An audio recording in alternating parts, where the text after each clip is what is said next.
Hey everyone, just wanted to do a little video here on cylindrical and spherical coordinates, and specifically the dV that we're going to use when we are integrating, just kind of how to think about those formulas. So if we're in Cartesian, it's pretty easy. Go and show this one, right? So here's our point somewhere out in space, and if we want to modify that point, right, we can kind of drag it wherever we want to, just by changing the X, Y, and Z. In this case, I have sliders called A, B, and C to move that point around. But if we show kind of the planes that are associated with those, right, these are three planes. And a small movement in any of those directions gives us this dx, dy, and dz. So that forms this little box that's right here. Kind of a small perturbation in all of those directions gives us this little box that we get that is kind of on all sides, just a little bit of those three planes. So if I hide the planes again, then we see this sort of 3D box, and this is usually what we think of as our dx, dy, dz box that is just moving around in space, filling up an entire volume or function that I want to integrate right over a volume, that sort of stuff. So whatever function value is taken on inside that little box, that is what I'm going to use in my integration. And that's going to change depending on where it's going to go. So that is the dV for Cartesian, right? It's dx, dy, dz, or you could go in any order. It really doesn't matter because no matter where I put that, this box is always the same size, always the same shape, right? Doesn't really matter where that is located in space. It could be over here, it could be really close to the origin, right? If I want to make all of those kind of close to zero, it's still the same shape as it was before. Doesn't really matter on that. So that is sort of unique to Cartesian coordinate systems. The others, we're not going to get quite so lucky. If we look at cylindrical, let me go ahead and hide that one. Start taking a look at cylindrical. Then here is our little dV for this one. And with this one, we see kind of the point inside it. I'm going to go ahead and hide that point. So this is our little dV here. And again, it looks, when it's really small, kind of like a box, but this is actually part of a very large cylinder that is going around. So I go ahead and show those guys. Let me go ahead and show these planes. So we got our R, theta, and Z plane, right, that are going in. And so we got basically, again, something on all sides of these three.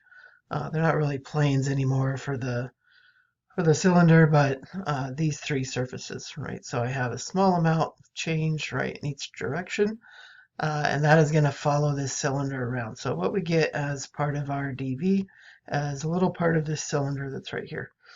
Now what's going to happen is as that cylinder changes size, then we are going to get a slightly different size box, right? So if I go ahead and hide a couple of these, let's go and hide these two. I'm going to keep this one for a little bit. So that pink and that orange are just where those other planes would normally intersect.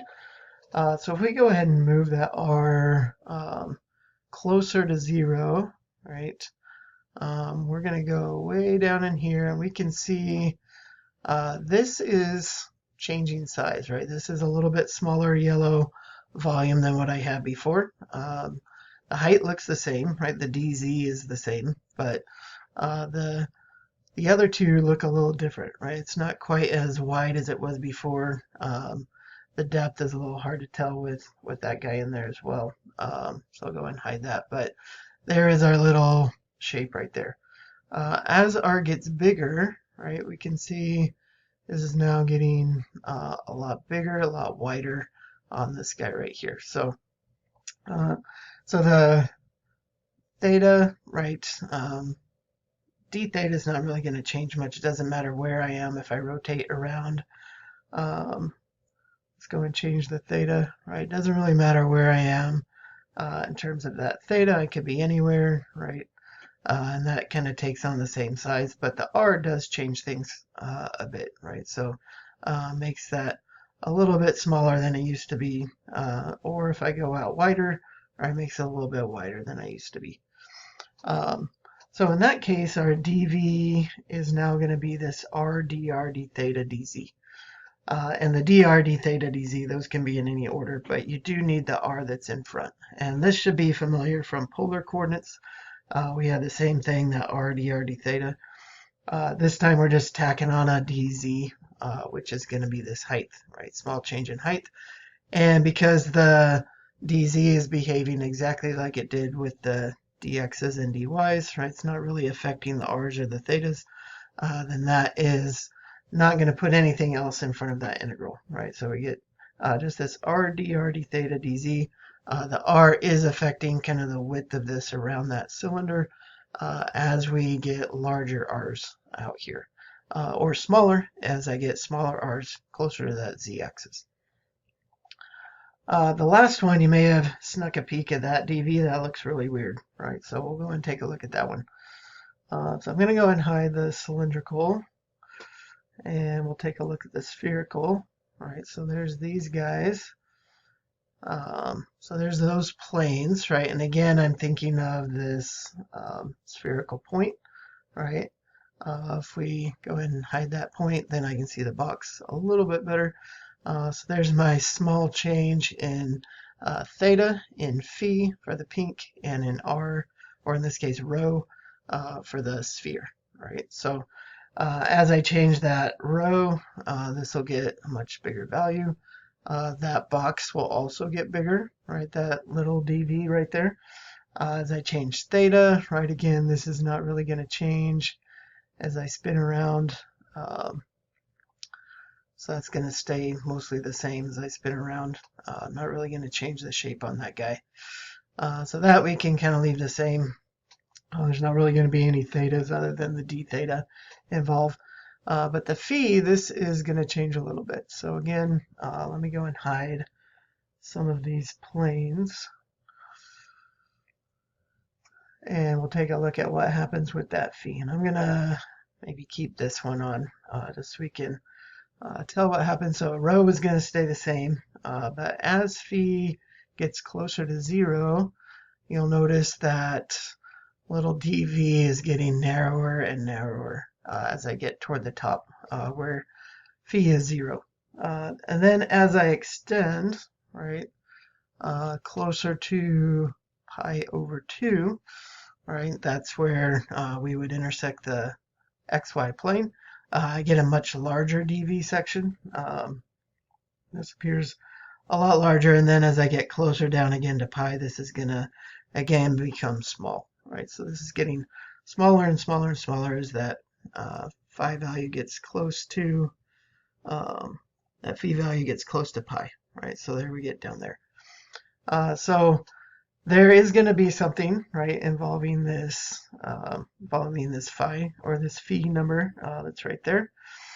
And what it is going to be, we need something that starts at 0, gets close to really 1, and then back to 0 again. And that is going to be this sine of phi.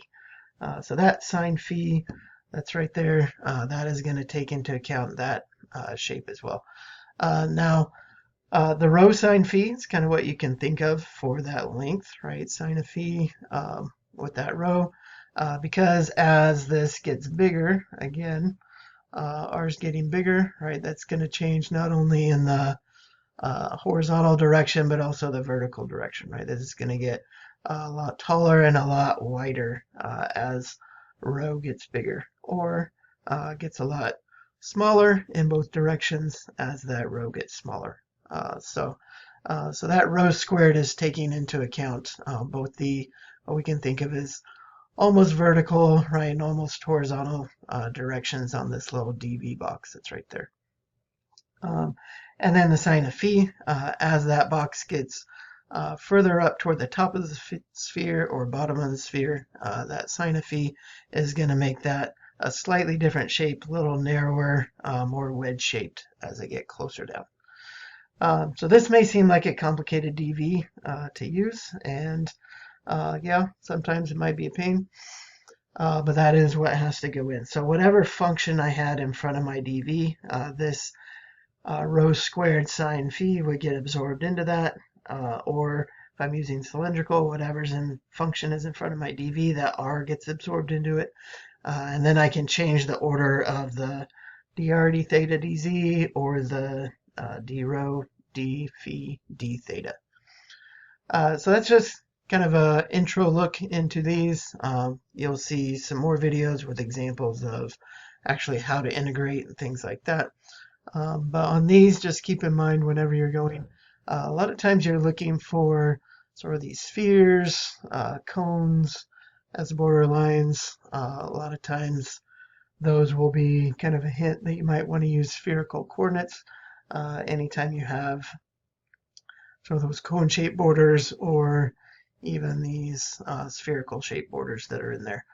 Same with cylindrical. Anytime I see a cylindrical border, but maybe the z is unaffected, then I might think about using cylindrical coordinates. So anyway, hope that's helpful for picturing these different types of DVs that you might get, and we'll see you on the next one.